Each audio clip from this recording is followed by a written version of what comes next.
Once upon a time, there was a little engine called Edward. He lived in a shed with 5 other engines. They were all bigger than Edward, and boasted about it. "The driver and fireman won't choose you again," they said. "He wants big, strong engines like us." Edward had not been out for a long time. He began to feel sad. Just then, the driver and fireman came along to start work. The driver looked at Edward. "Why are you sad?" he asked. "Would you like to come out today?" "Yes, please," said Edward.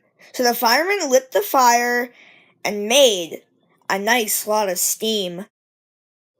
Then the driver pulled the lever, and Edward puffed away. "Beep, beep," he whistled. "Look at me now." The other engines were very cross at being left behind. Away went Edward to get some coaches. "Be careful, Edward," said the coaches.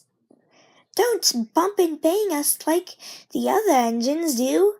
So Edward came up to the coaches very, very gently, and the shunter fastened the coupling. "Thank you, Edward," said the coaches. "That was very kind. We are glad you are taking us today." Then they went to the station where the people were waiting. "Beep, beep," whistled Edward.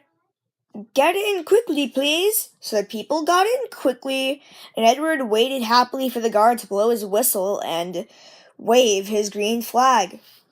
He waited and waited.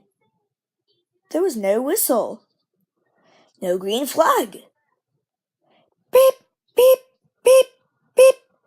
Where is the guard?" Edward was getting anxious. The driver and fireman asked the station master, "Have you seen the guard?" "No," he said.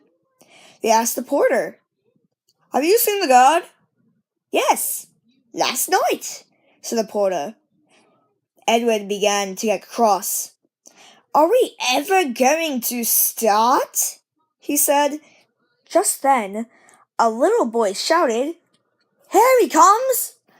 And there the guard was, running down the hill with his flags in one hand and a sandwich in the other. He ran onto the platform, blew his whistle, and jumped into his van. Edward puffed off.